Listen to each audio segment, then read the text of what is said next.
Hello, friends. Welcome back to the While We're Waiting Hope After Child Loss podcast. I'm Jill Sullivan, your host and one of the co-founders of the While We're Waiting ministry.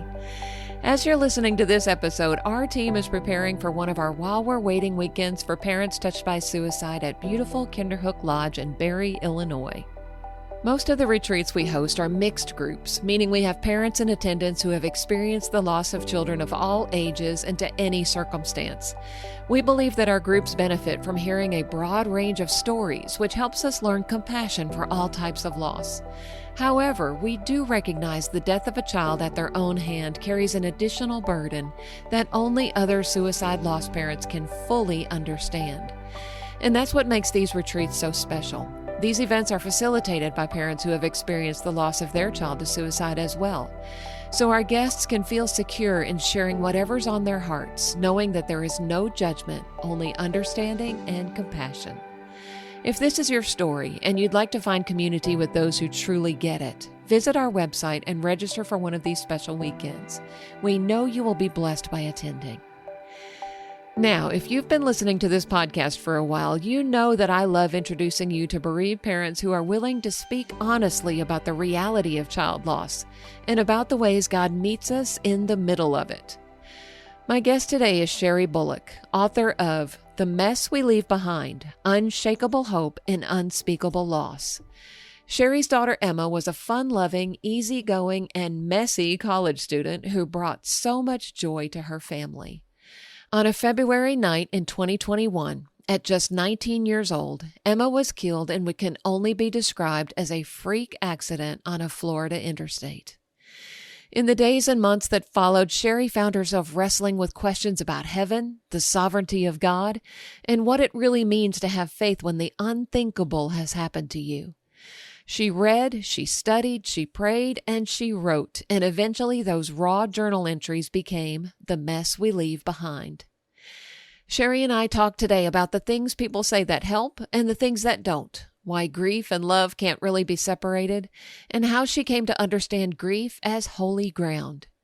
We also talk about the question that weighed especially heavily on her heart after Emma's death. Where was God when Emma died? I especially love the word picture she shares of hope as a rope that God lowers down to us when we're in the pit. As she says so simply, hope is everything. I think you'll appreciate Sherry's honesty, her love for Emma, and the hard-won hope she shares with us today. I believe you'll be blessed by listening in. Hi, Sherry. Welcome to the podcast. Thank you so much for joining me today. Thank you so much for having me. I appreciate it. Yeah, I've been looking forward to visiting with you ever since I read your book. I really enjoyed your book. And as I read it, I thought, I've got to have Sherry come on and talk with me about her story and just share some of the things that she has learned on her grief journey. So I'm glad you're here. Let's start by giving you the opportunity to tell the listeners a little bit about yourself. Tell us where you're from and what life is like for you there. Okay. I'm from originally Ohio, but I lived in Florida for the last way too many years. That's where we raised our kids. That's where my daughter died, in Florida. Recently, we moved to Johnson City, Tennessee. So that's been a really great change. We've only been here a couple of months, but it's been really good. And so now we live in the mountains, away from the heat of Florida. And my son moved up here as well. He lives just an hour down the road in Boone, North Carolina. So I live here with my husband, my cat, and then my son is nearby. So I was a teacher. That was my career. And I taught high school until the day that Emma died, actually. I have not taught since then. So now we're both semi-retired. We garden, we work on the house, things like that. Pretty nice life. Yeah, sounds like it. And I know you're part of the country. My brother lives in the Johnson City area. Oh, nice. He is with Mission Aviation Fellowship, which used to be based there in Johnson City, but they've moved their headquarters to Idaho. But yeah, so he's in Johnson City. We've been out there a few times. It's a beautiful part of the country. Very nice. Yeah. You are Emma's mom. I would love for you to tell us a little bit about Emma. Help us get to know Emma a little bit. Emma was it's just, I mean, the word that comes to my mind since she died all the time is just fun. She was just so much fun. She was lighthearted. She was easygoing. She didn't get caught up in the teenage girl drama. She barely had boyfriends. She was just very much spontaneous, kind of go with the flow, study just enough to get good grades, but not so much that you're obsessing over things. So she brought that joy to our family dynamic. And, you know those things before they leave you, but when they leave you, it becomes very, very glaringly obvious of the impact they had on the family. So we're all four introverts, but she was a little bit more extroverted, and I could be at times. And so she brought that out in me. But once she died, we just really kind of turned into ourselves a lot more and kind of resigned ourselves to what our natural state was. So it's not just who she was, but it's like the impact she made on our family. She left just such a hole of, she left just such a void. Yeah. She just brought joy, a lot of joy. Mm-hmm. Right. And I understand that, how somebody like her can bring an introvert like you out Yeah. and make you a little bit more of an extrovert. I have that experience myself with my daughter, so I get that. So take us back to the night of February 6th, 2021, and tell us what happened with Emma. So that day she was in college. She was her second year of college. It was during COVID. So they had just gone back to school. She got through the lockdown of her freshman year, and she was enjoying being back to college with her friends, but they were still all masked as well, and everything, but at least they were there. So she had a retreat that weekend. It was the night before Super Bowl Sunday, and we're not football fans in our family by any means, but Tampa was playing in the Super Bowl that year, and she went to school in Tampa. So she was a little bit more invested than normal in watching the Super Bowl. She wanted to come home and see her friends back here, but she had a retreat that weekend, a Christian retreat. And so she was leaving late, and she went to the after party, and I was texting her, do you want to come home tomorrow morning? It's kind of late. And no, Mom, I'm fine. I'm not tired. I'm good. I would. So I said, okay, be careful. I love you. And she said, I love you, 2 exclamation points. And then around 10:30, that's the last I talked to her or texted her. My husband and I and my son went to bed and were sleeping when she died. So she gets in the car and starts driving the 2.5 hours home. And around 2 hours into it, it's close to midnight. And there's a boat. She's traveling south on I-75. There's a man with a trailer towing a boat traveling north on I-75 in Florida. And he didn't secure his boat correctly. So he loses control of his boat. He gets in an accident just themselves. We don't know why, but the car spins out of control. The boat dislodges, and it jumps the median and goes into the southbound lane where she's traveling. She's not there yet, but the boat's now sitting there, and it's sitting upright as if it would sit up in the water. So you can imagine that, if a boat's sitting on the road upright, that it kind of curves up at the keel. And if you hit that boat, your entire car is not going to be smashed. Just part of it will be impacted. So she comes onto the scene. There's the rescue vehicles already over there with the boat guy in the northbound lane. And he's fine. There's nothing wrong with him, but they have not secured the boat yet. And by secure, I mean they haven't put lights on it. They haven't moved it. It's still sitting there in the dark. It's a very dark stretch of the highway. So not only is it dark and it's night, and there's a boat in the lane, which you would never expect, but also there are massive distractions in the northbound lane just before you get there, because of course that's where he stopped, and that's where the emergency vehicles are. So that's what she comes onto the scene of, and she clips the boat. We think she just clipped it. Her mirror is dislodged, but we think she's fine because with the car black box, you can tell that she proceeds to travel across the highway onto the shoulder. But she doesn't make it to the shoulder. And we don't know why, but for reasons we don't know, she stops on the highway in the lane closest to the shoulder of the road. And at just that time, there's a tow truck who's been called to tow a car south.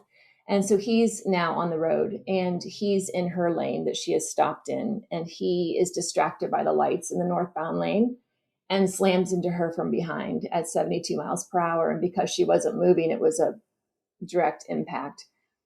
Her neck was snapped immediately. She died from blunt trauma. She would have been ushered into heaven before her car even made it off the road. So he proceeds to roller skate on top of her car, the tow truck, and it goes 400 more feet off the shoulder of the road, up an embankment into a fence, and where he comes to an uncontrolled stop.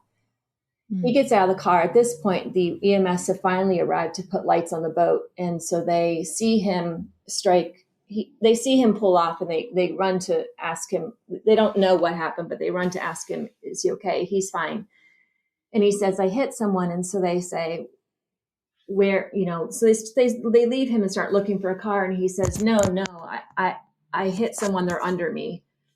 And so they look under his tow truck, and that's where Emma's car is. And that he had hit her with such an impact that the cars fused together. And it took about 4 hours for emergency vehicles to cut the two vehicles apart.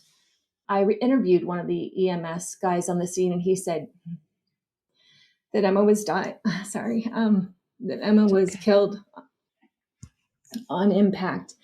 And when he got to the car and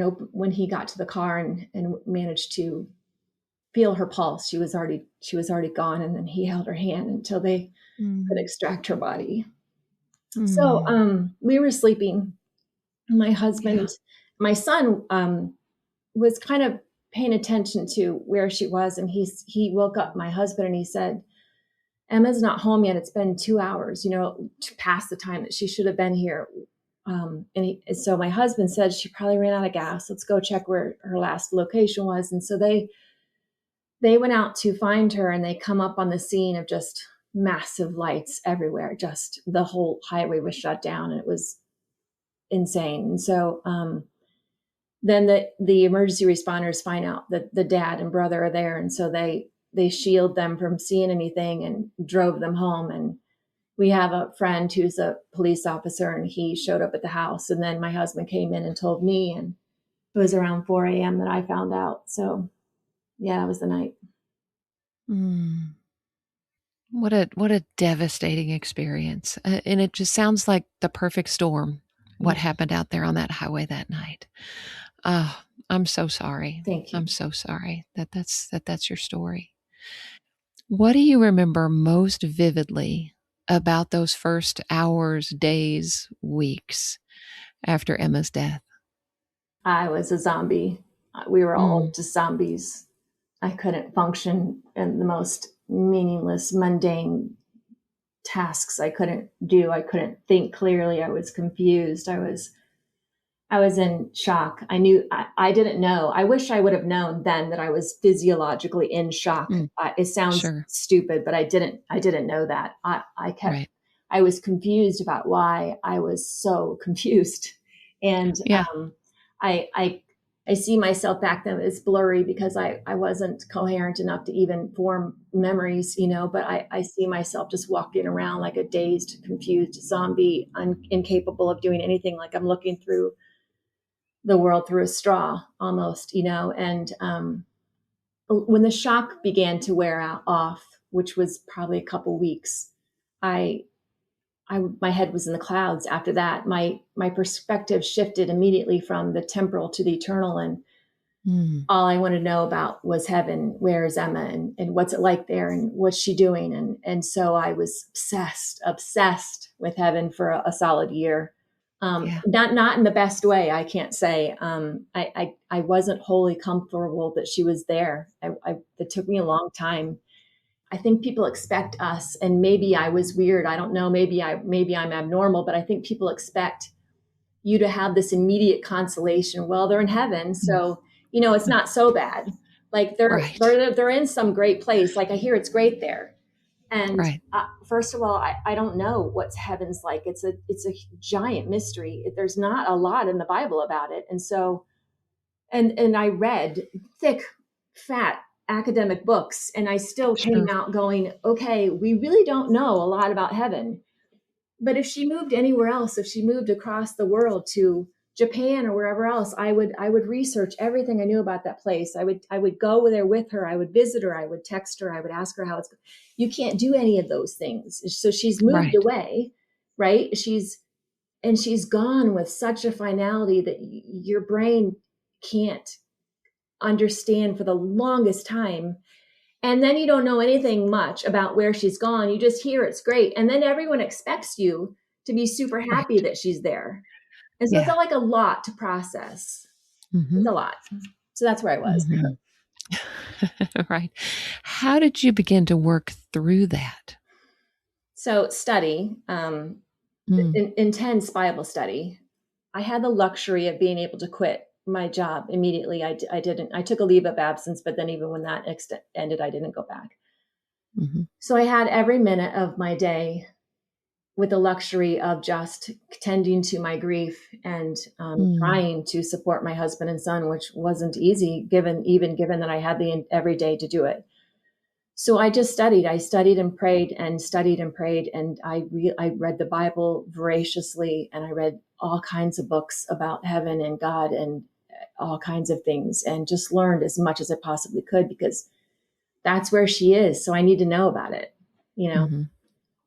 Yeah. And your book includes a lot of that. The way you've written your book, you record some of the things that you were going through in those early days, and then you kind of switch to where you were a few years later, and then you're back to the early days. And, Yeah. just as a grieving parent myself, even though 17 years out, I could relate to a lot of that, just the kind of jumping around and not being able to focus. And yeah, so that was helpful to me. What were some of the things that people did that were helpful for you in those early days when you were just in a fog? So the flip side of luxury of being able to tend to your grief 24/7 is that you also have the luxury of rotting. Yes. And so I didn't have a job that I had to go to.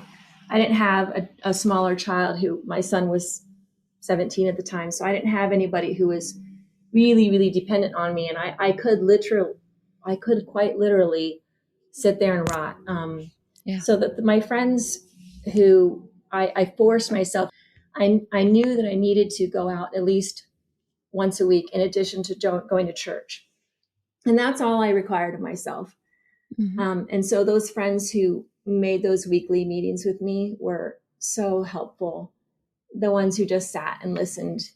I had one, she wasn't even a close friend, but a friend, someone at church who in those early days came over at 4 a.m. twice. Wow. The people who came over the first 2 weeks, because one of the shocking things about a sudden death is the silence that just, oh my gosh, it's deafening. The silence is it's that complete cutoffness, that 100% cessation of contact with this person who was so important to you, and you loved so much. And so your brain needs time to get used to that silence. You have to ease into it. You can't go from them to nothing. And it's like whiplash. It's really hard. So the first couple weeks when people were just at the house constantly, that was really helpful. I was terrified when after about 2 weeks that ended, and I was terrified of how I might be after that. And I ended up doing okay, but that's, I think, where I started to rot a little bit. So the people who showed up in the first couple of weeks and gave me a little bit of a time to ease into the silence. And then those friends who stuck with me for a year of those weekly meetings. Mm-hmm.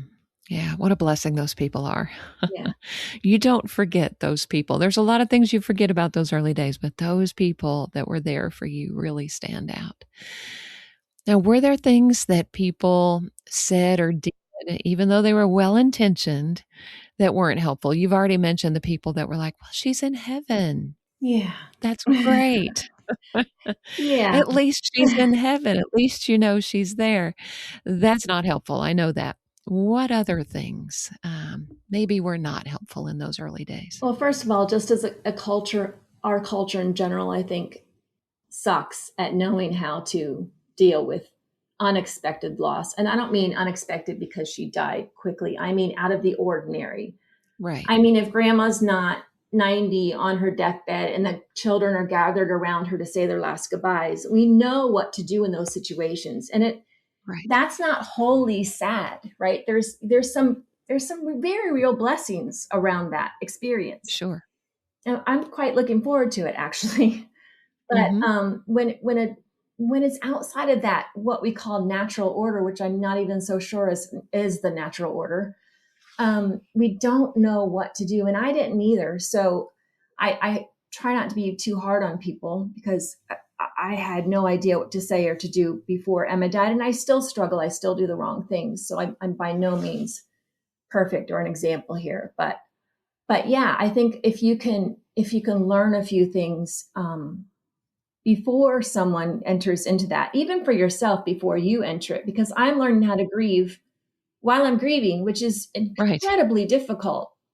Exactly. I really wish our culture would just do a little bit better job of training us of how to deal with grief beyond grandma and grandpa. But yeah, if we can do things that aren't harmful, that would be great. So some of the things that really upset me a lot were the comments like that about, well, at least she's in heaven. But also, I have friends that are comforted by statements like this: she's with you in spirit.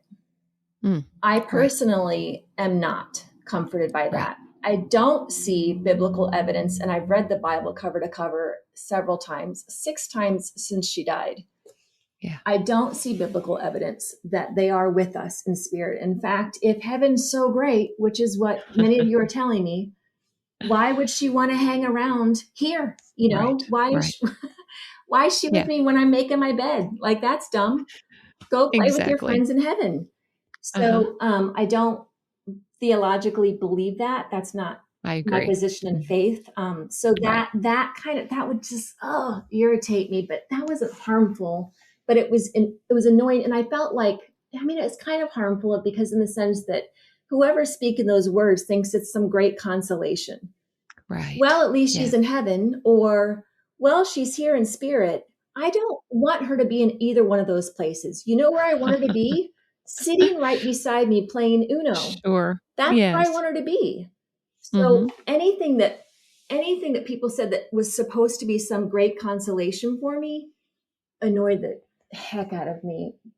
There were other things that people said that were or did that were harmful. I don't want to go into that, but I think if we as a culture learned how to just be supportive and quiet and for the people who are comforted by things like she's in heaven and her spirit's with me, for people that is comforting too, let that griever be the one who says it. Don't you as the friend say it. You don't put any of those suppositions on that person. Let the griever be the one who says it. You just listen. Just listen and pray. Please just listen and pray. Listen, pray, and show up. Maybe bring some food, but don't force me to eat it. Don't be all like, you have to eat. You need to eat. You need to go take a shower. Like, these are things that people saying to me in the early hours. And I'm like, I do not need a shower. I do not need to brush my teeth. I do not need to eat a sandwich. I don't need to go to bed. I don't need to rest. I don't need to do anything except sit here and try to understand what just happened.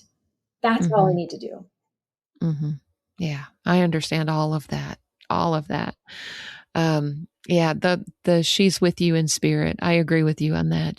Hannah's not here with me in spirit. No. She is in heaven. Like you said, I don't want her to be here with me in spirit. Right. So that's not a helpful thing to say. I think you're right that our culture needs to understand better, just to allow people to sit in their grief and just be there. Let them cry, let them talk if they want to, but not try to fix them by giving helpful, what they see as helpful advice or comments, or, we just need somebody to sit with us, don't we? Yes. We don't like ugly, right? We don't. Right. Yes. In our culture. Right. We filter and snip and tuck the ugly out of everything. We're not Right. allowed to be ugly. We're not allowed to Yeah. be messy. We're not allowed to grieve public. We're not allowed to have pain. We, Mm, take a pill for that. right. There's always like, how can I make this better? And my friends would say, I just wish I could make it better for you. And I'm like, and I just kept saying, I don't want it to be better. I Mm, genuinely do not want this to be better. And here's why, because my pain is tied to my love, and mm, they can't be separated. You can't tear right. that apart. So if I stop grieving, then I've stopped loving, and that's not going to Mm, happen. So just right. sit with me as I love and grieve at the same time, because two things can be true at once, and it's okay. Right. It's really okay. Right. Exactly. Exactly. You just used the term messy. And the title of your book is The Mess We Leave Behind: Unshakable Hope in Unspeakable Loss. It's an unusual title for a book, The Mess We Leave Behind. Mm. What does that phrase mean to you? Well, when Emma was alive, she was messy. So Mhm. her friends would joke, and parents of her friends especially, man, whenever that girl comes over, she leaves a trail of Emma. And I imagined her in heaven doing that, and Jesus saying something like, I am not your mom, honey. Go clean up. But Right. she left the mess behind. And when we cleaned out her apartment in college, her room at home that she had moved out of to go to college was neat and perfect and beautiful. Her college apartment room Mhm. was pretty messy. And I remember thinking, you know what? This is just evidence that it's evidence of this audacious claim on tomorrow. It's evidence that she didn't plan to go. It's Right. evidence that she was going to come back. It's evidence that she was living and loving and being loved, and that she mattered, and that she was doing things, Yeah. and it's okay that it wasn't cleaned up. And I just found it as like this visible and tangible testament of her life in that mess that she left behind. And then when she Mhm. was gone, it's just this vacant, sterile place. There's no more clothes on the floor. There's no more perfume lingering in the shadows. There's no more Cheerios that are smashed into the carpet. There's no evolution of wardrobe change sizes, or Mm. shoes being worn out. Everything's just stayed eternally pristine and sterile and unchanged. And it was so uncomfortable to me. And so I just thought, well, she has left a mess behind. It's just become this metaphor now for the emotional loss, right? And for all the messy things that we've had to navigate since she left. And that grief then becomes the tangible now testament or testimony that she was here, that she loved, that she was loved, that she mattered, that she matters the still, and Yes. so yeah, that physical mess of when she was here became a metaphor for the emotional mess that she left behind when she Mhm. left. Yeah. So, what kinds of emotional and spiritual and relational messes did you find yourself facing All of after her them. death? All of them. Yes, in every area, right? Yeah, I wish I could say that I'm not messy anymore. That's Mm. certainly not true. Um, I think that I used to, though, fight the mess, and I would get frustrated when she'd leave a physical mess behind. And I'm a recovering perfectionist. And I would see life as this challenge, or this series of challenges that I had to overcome or prove my worth in, or show my mastery of, or demonstrate my prowess about, right? But since she's died, it's like it's not what it is. It's more like a series of snapshots, and some of them are Mm. deep and dark and long, and some of them are short and light and joyful, but it's just these moments. It's just a long lineup of moments. And really, the whole point is not to show mastery or demonstrate some sort of expertise, but just to learn. So that's one of the messes I'm still in, and I'm okay with it, I guess, is what I'm getting to. Like, I don't care anymore. I do, but I don't. Like, I think the pursuit of understanding is so much more important than demonstrating some fake expertise. I'd rather just keep learning. Mm. And as ugly as it is, that's where I am. Yeah. Well, is it ugly or is it just messy? It's both. Okay. Yeah. It can be Well, ugly. That's my yes, husband. yes. Oh, yeah, definitely. Yeah, he would probably be the one that could answer that question, right? But that's part of it. We have to work our way through the ugly and through the messy. And, sometimes we have to stay there for a long time. Yeah. Yeah. And Mhm. God shows up, and I That's right. just crave knowing him, and Yeah. yeah. And he's holding her. And so if she got engaged to someone, I would want to know about her fiance. I would want to know about this guy that she's with. And Absolutely. God's holding her. And so I wanted to know so much more about him. The subtitle of your book includes the phrase Unshakable Hope in Unspeakable Loss. Mm-hmm. How do you define hope today? The three words I've said over and over and over since Emma died are hope is everything. And I had to wrestle with that too. But I just, the Bible verse comes to mind: these three remain, faith, hope, and love. And the greatest of these is love. And I'm not arguing with God at all. But after Emma died, the greatest of these was hope for me. I always had hope, right? And I always had faith, and I always had love for God and Mm-hmm. others. But when someone dies, that academic knowledge or that lip service or that belief you have is now tested in a way that you now know if this is real, if what you used to say is really true, right?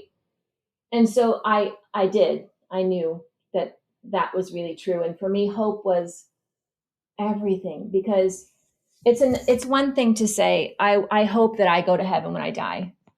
But when your child dies, it's one thing to say, I have faith in God to save me. But man, you want him to save your kid, And it's another thing to say, I reject God, I don't need him.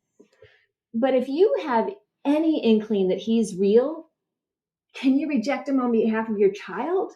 Like, that's just a whole nother level of faith, hope, and love that became so necessary, so essential, so vital for my healing, my search for acceptance, my love for God. To know that not only would he reunite Emma and I again one day, but that he's holding her now. Mm-hmm.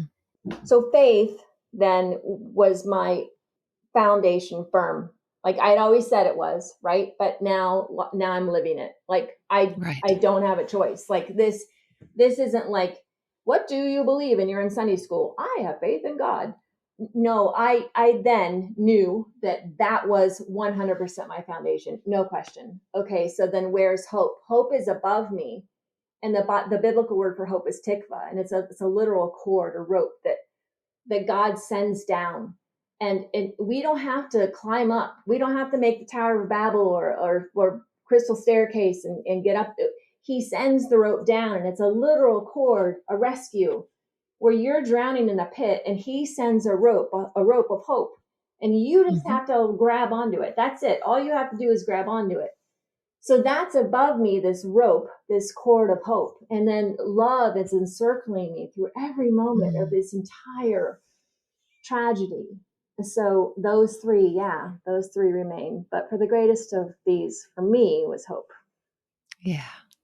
That's a great explanation of hope that I think people can relate to. Just almost a physical description of hope, the rope, the tikva. Yeah. Thank you for that.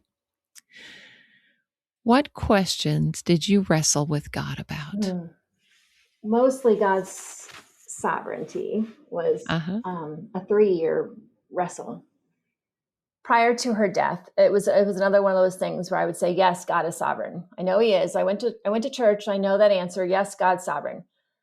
Okay, what does that mean? He's omniscient, he's omnipotent, all of those things. Okay, what does that mean? Well, he decides what happens. He's in charge. He's in control. He's something. He's calling the shots. Okay, well then your child dies. Where exactly is God then? So I needed to go beyond the academic, beyond Sunday school, and say, and I didn't go to theological seminary, so I don't know what all the greats said about God's sovereignty, although I did read a lot of books after she died because I was wrestling with this. But my even pastors were careful to say things like, well, God allowed that to happen. They were careful not to say God caused the accident. And I do understand why you would do that. And I think that's probably the right way to go about it. But to me, that wasn't wholly comforting, because it's kind of like that bystander issue. Like, if you can control something, if you can stop something from happening, if you can save someone by intervening and you don't, how much different is that from you had a role in it happening, to some extent, that it wouldn't have happened if you did something. So that was never really a huge comfort to me, God allowing versus God controlling. But I did go down all the rabbit holes and traced all of those and ran them through my mind and researched and read. And what I wanted to know was, where was God when Emma died? Sure. And I thought I was looking for the answers of, did he control it? Did he cause it? Did he allow it? Was it an accident? That was the one that was most uncomfortable for me, because the idea that anything can happen, because I believe God is good, 100%, 100%. And so the idea that something could be just an accident. And I was writing the chapter as my arm was broken, which I fully would say I broke my arm by accident. It was an accident. So I'm thinking, if my broken arm can be an accident, can't a broken neck be an accident that kills my daughter? Which was such an uncomfortable thought, that God was just, that he was like sipping sweet tea and looking the other way, and a boat dislodged and a tow truck hit her. And then he's like, oh, and then he looks up and then, oh, well, that was an accident. I didn't want that. Right. So I traced all of these and came to some logical conclusions. I think I read the Bible. I found verses that supported a lot of it. But the answer to where was God was so, of course it was simple, was just so simple. And he was like, girl, I was there. Yeah. And that's the answer I got. I don't know the theological answer to God's sovereignty, but I know the answer where he was when Emma died, and he was there. And he wasn't just there that night. And this is what's so critical for people who might want to be angry about that. Well, if he was there, why didn't he change things? I get that. Believe me, I've wrestled with that a million times. But you have to take all of he was there, right? He was also there the night that he sat with her at a busy Panera in Tampa before she drove home, and during the Christian retreat, and he gently guided some of her deep, foundational salvation kind of questions to beautiful truths, and then left those in the ink on a page for us to read, that she had that night read and learned and had reaffirmed in her own spirit of the truth through God. So I'm just imagining Jesus sitting with her at Panera and his hands gently resting on her shoulder. And if there's ever a time that God could have said, you know what, let Emma go. She's one more moonrise from seeing us. It's okay. You don't need to wrestle with this stuff with her. Heaven is about to bust open and blow her Birkenstocks off when she gets up here. He could have let it go. She was hours from seeing him face to face, but he sat with her at Panera just 6 hours before she died and worked out these truths with her. And she leaves them in the ink on the page for us to read. Now that becomes this phenomenal source of comfort for us, right? After she's died, to read what she wrote that night. She wrote fully loved and fully known. She wrote it is finished. She talked about her salvation and how, she talked about God's love and wanting to really feel it. And I'm like, oh, girl, you felt it. You felt That's it. right. So just a few hours later.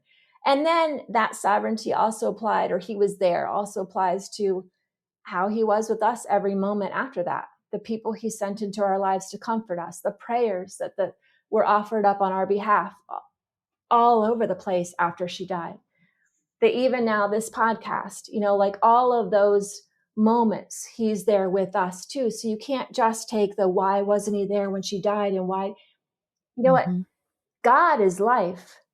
So he might not have steered the boat in a different lane. He might not have steered her car all the way out the highway to avoid the accident. He might not have steered the tow truck to move around, but he steered her heart to him. That's right. And he's life, not this world. So those are all also examples of his sovereignty and how he was there. Absolutely. And what a gift it is that you have those writings. Such a gift. That she put down just hours before. That's amazing. Amazing. So thankful for that. How has your relationship with God changed through this experience?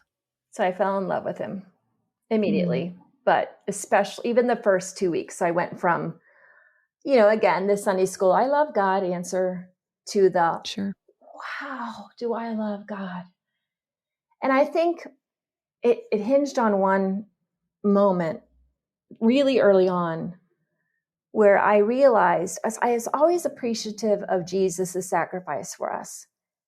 And we talk about that a lot in church, right? Jesus came to die for us. Jesus went to the cross. Jesus bore our sins. Jesus rose again. Jesus is going to redeem. And that's all 100% true. I'm eternally grateful for that. Yes. But what I never really was appreciative enough of was God's sacrifice in that.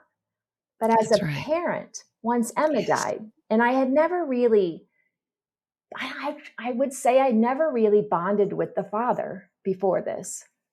But when you're a parent and you've lost your child, then you see through the parent's eyes. And so I'm imagining God in heaven, and I'm like, how on earth did you send your son to die, not only for me, but for my daughter, my child? You sent your son to die for my daughter. That's unfathomable love. And so I just was so grateful and fell in love with him. That act as a parent just blew me away. Yeah. Yeah, absolutely. That the whole story of God sending his son into the world becomes alive after the loss of a child, doesn't it? Yes. Yeah, because we understand it. Yes. We understand the cost now as parents Yes. ourselves. Yeah. Were there particular scriptures or truths that became anchors for you on your journey? Yes, of course. One truth that went on repeat in my mind, and one of your recent podcast guests mentioned this, which is the phrase, nothing is wasted. That's right. And that's a biblical truth all over scripture, right? That's tattooed on my foot.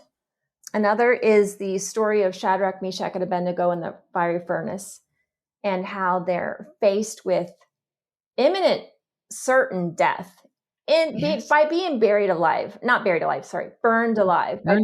Yes. And they say to the king, listen, let me tell you about my God. He is pretty amazing and he can do anything. And he can save us from that furnace. Like, we know he can save us from that furnace. But what they say next, and then they say, but even if he does not, we will still not bow to your king. We're still going to trust in my God. So that even if really played on loop in my brain. And I didn't have the luxury or benefit of praying for her. Like, she wasn't sick, and I was praying for her healing. She just died before I woke up.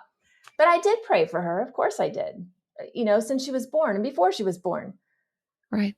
So that truth then takes me forward. So that it becomes this posture of yielding to God's sovereignty of, yes, I know God is all powerful and can do these things and could have saved Emma and can save Zane and can protect us and do all these things. But, and here's where that yielding and that submission comes into play, right? Even if he does not, I will still worship him. That's right. And put my faith and trust in him. So those two things were primary. Mm-hmm. Wow. Good truths, good anchors to remind us of. Thank you for that. Looking back now, what has surprised you most about grief? A couple things I mentioned earlier: the silence, it's Yes. the unrelenting, loud silence. Yes. That I didn't want it to be fixed. But more than that, I found myself very early on calling it holy or hallowed ground. And I was sheepish to say this for a while because I didn't want people to think that, like, well, she's really not that much grieving if she can say something like that. But it was beautiful. Does that make sense? It was it does to me. It was this space of hallowed ground. I very much understood Moses finally, where God said, "Take off your shoes, where you're standing is holy ground." And I felt God come to me in this place where he doesn't come that way. He doesn't come that way in other times.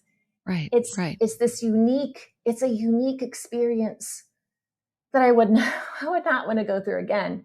And I wish never would have happened, but it's beautiful. There's something so beautiful in loving someone so much and grieving for them and holding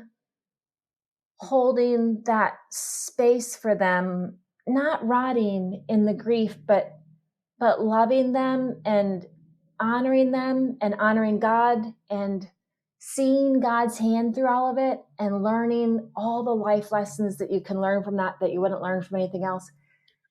Right. And I just thought it was, when I started realizing what an honor and privilege it was and how beautiful it was, I was less discontented with the overall process. Mm-hmm. And I was more along for the ride, just kind of like, okay, I'm going to jump in a raft in the river and see where this goes. And I'm going to see all the beautiful things along the way as I hold Emma. Yeah. Yeah. Exactly. And that's one of the things that's interesting about your book is so many of the, you record a lot of your journal entries in the book, or you include a lot of your journal entries in the book. And boy, you can feel the rawness early on, the really sharp edges of the rawness. And then you can see the turn and where you begin to feel God's comfort and you begin to open yourself up for God's comfort. And it's just really, it's kind of a beautiful thing to see. Like you said, that grief journey, it's horrible. Yeah. None of us would choose to go through it again. I would not do it again. I pray that I don't have to do that again. But there was a beauty in it that I don't think we can experience any other way. Yeah, no. And it's hard to express without sounding, I don't know. It's hard. It's a hard thing to express. Right. Yeah. I think other bereaved parents that are listening probably understand it as well. But most people wouldn't. How do you feel like your grief has evolved over the years since Emma went to heaven? Well, first of all, the intensity of the pain is much softer. Yes. I heard two things early on when as a griever. One was, it will hurt like heck forever, which was terrible to hear.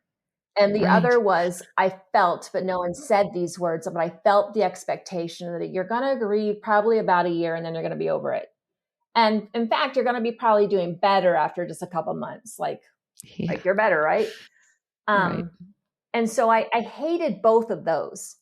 And I think they're both, at least for me, very wrong. I think it's terrible to say to someone, and someone said that to me, when you're filleted and you're gutted and you're in those early days where it cannot hurt more, and you don't even know, you can't even breathe, and it is so all encompassing and pervasive. You are consumed by the pain. Mm-hmm. It is unbearable. And someone says to you that it will hurt like this forever. That is not sustainable. And that is a terrible thing to say, I think, to someone. Yes. I hear grievers say that to new grievers. They'll say, and I don't know if they're worried that they're minimizing their own loss by saying, I'm feeling better. I don't know what the motivation is, but it's not true. It's not sustainable to feel like that forever. So I don't like that one. And then I also don't like it when people expect that the grief should end too quickly, because here's what is true. It will hurt forever, but it softens, and it does that intensity of that first year or two is not the same 5 years later. It's not. Thank God. But I also don't want anybody thinking like I'm over it. Like I'm good. Like I'm good. I still miss Emma like crazy. I still cry. I still grieve for her. I still wish she was here. I will never not wish that, because the grief doesn't end till the love ends, and the love's never going to end. So of course I'm going to grieve for her forever. But yeah, the pain softens. People need to know that. Yes, they sure do. They sure do. Because in those early days, you can't imagine that. No. Yeah. That's not sustainable. Right. I have found that to be true myself. So thank you for that. Are there any misconceptions about grief that you would like to correct? For me, I'm only going to speak for me here.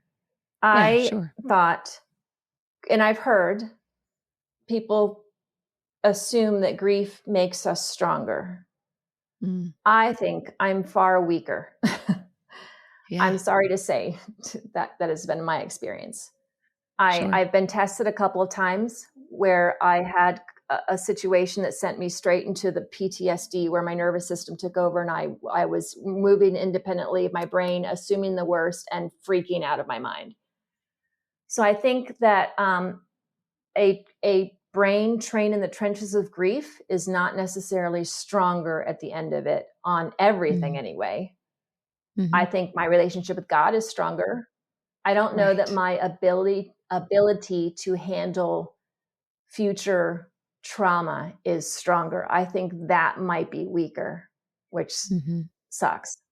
Another thing is that all grief is the same. I hear that. And I think that we're careful to say things like that because we don't want to offend anyone and be like, we don't want to compare, right? And you're not supposed to compare. And I get that. But whereas comparison can offend one person, not comparing can also offend someone else. So one of my friends lost her son, and her neighbor compared it to losing her dog. That is not the same. No, we can't act like it is. And I don't think that's offensive to the dog owner. It just is not the same. I had people comparing Emma's loss to things like divorce or, losing their grandparent. I don't think that's the same. And so I think that we can have two things can be true. Both losses can be terrible. Well, and I think everybody's experience is different. Yes. If the only grief you've ever experienced is the loss of your dog, then that is the biggest grief you've ever experienced. Sure. And so it's hard for them to see a comparison between losing a dog and losing a child. All right, let's shift and just talk a little bit more about your book. Your book is written what I would call a stream of consciousness type of style, because it jumps back and forth, and it's just really interesting. Talk a little bit about the process of writing it. So when people ask me, when did I start writing it? I started writing it the day Emma died, because that's when I started my journal entries. Yes. And my initial audience was myself, my immediate family. And then I would post many of them on Facebook, just so my little tiny friends and family group. And so what I think my goal was to, one, process out loud what I was experiencing, but also just to help the non-grieving world understand what it feels like to grieve the loss of someone deeply, especially a loss that's out of the quote unquote natural order of things. Right. And so I had amassed so many of those, and then I had learned more things over the course of the 5 years that I just decided to compile them in a book. And so I took those, and I met with someone early on, not early, well, in the writing process early on. And she said, you should write from only your scars and not your wounds. And so she was saying, people don't want to read that messy, like in the moment, like painful stuff that you endured. They just want to learn what you learned from it. And they want to know how you've healed and like where God has brought you. And I respectfully disagreed, because I think people have told me things like, I relate to what you're saying, but I couldn't put it to words how you did. And I'm grateful that you could put into words what I'm feeling. So if grievers feel that, and then non-grievers with things say things like, I didn't know that that's what it was like. I'm grateful for a window into like what this is really like, because you don't know otherwise. I didn't know either. That's right. So I'm thinking, well, I think that's helpful. I think it's probably helpful for people, the grievers and non-grievers, to know just what's going, like C.S. Lewis, a grief observed. It's his own experience, right? It's his journal, basically. That's kind of how mine is like, this is a grief observed. This is my grief observed. This is what was going through my head. I don't think everything is universal to every griever by any means, but there are probably some commonalities with some of them that might resonate and might be helpful. So I took those journal entries and then I compiled them a little bit more organized into a topically structured kind of grief journey. Yeah. Yeah. And I think there will be things in there. You talk about so many of the very nitty gritty parts of grief that I think people that are grieving will read that and be like, oh, she felt this way. I thought I was the only one. Yeah. Or she experienced that. I thought it was just me. Yeah. I even had some of those moments as I was reading it. So I think it'll be helpful. And I love that you wrote it messy. And, it is called The Mess We Leave Behind. So, yeah. So I like that.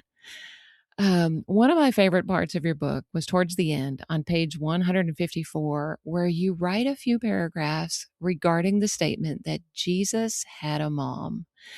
And I was going to ask you a question about it. And then I thought, no, I just need to have you read it so the listeners can hear that part of the book. So I would love for you to read aloud those last few paragraphs at the bottom of that page for our listeners.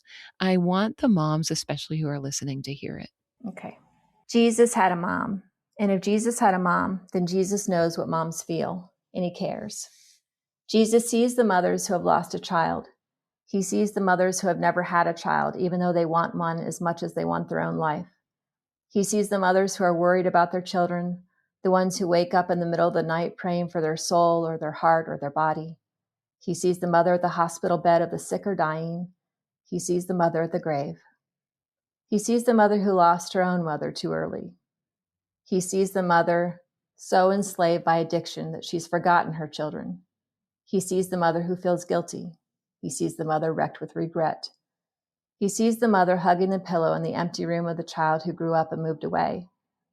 He sees the mother desperately praying for her child to stay anchored in this world. He sees the mother who is working more hours than she wants to and gets home again just in time to kiss her baby goodnight. He sees the mother who rocks her hungry toddler to sleep, hysterically pleading for help from an invisible God. He sees the single mother. He sees the battered mother. He sees the tired mother and the broken mother. He sees the concerned mother, the one who understands she no longer controls what her child does, but prays that she has influence nonetheless. He sees the mother in poverty. He sees the mother who seems to have it all perfectly together, but really is just keeping the ugly stuff hidden. He sees the mother who gave her child to another mother, and he sees the mother who adopted and loves that child like her own. He sees us. I know he does, because he had a mom. Of all the ways that God could have redeemed the world, he chose to entrust his only son to an earthly mom and dad. And when Jesus was dying on the cross, he was thinking about his mom. He wanted to make sure that she was taken care of. It's one of the last things he did on this earth. He took care of his mom. I love that so much. I love how you mentioned every possible form that a mom can take or experience that a mom can have. And it's just such a beautiful reminder that Jesus loved his mom and Jesus loves each mom who's listening today. Amen. I just think that's beautiful. Well, Sherry, thank you so much for sharing from your heart today. You have a way of speaking with a lot of honesty and rawness, and yet hope and love for the Lord. It comes through in everything that you say. And I just really appreciate you sharing a bit of your heart with us and telling us about Emma, and especially reminding us that Jesus sees every mom. Thank you. I'm so grateful to Sherry for sharing Emma with us today and for being willing to speak so honestly about the messy, painful, and sometimes beautiful realities of grief. I loved what Sherry said about wrestling with the question, where was God when Emma died? She may not have found a neat theological explanation for every detail of that night, but she did find an answer. He was there.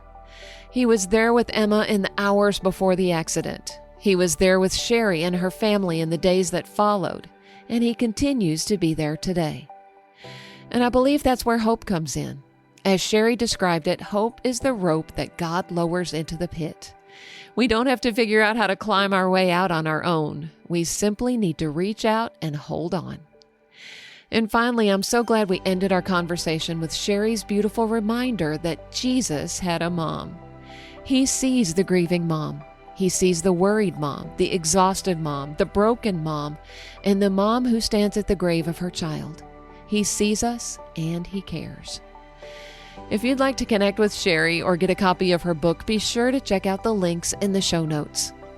And if this episode has encouraged you, would you take a moment to subscribe to the podcast, leave a review, or share it with another bereaved parent? Those simple actions help more grieving moms and dads discover the hope that's found in Jesus. And if you'd like to learn more about the While We're Waiting ministry, visit whilewe'rewaiting.org for information about our retreats, our support groups, and our other resources for grieving parents. It always blesses my heart to meet podcast listeners at our While We're Waiting events, and I would love to see you sometime soon.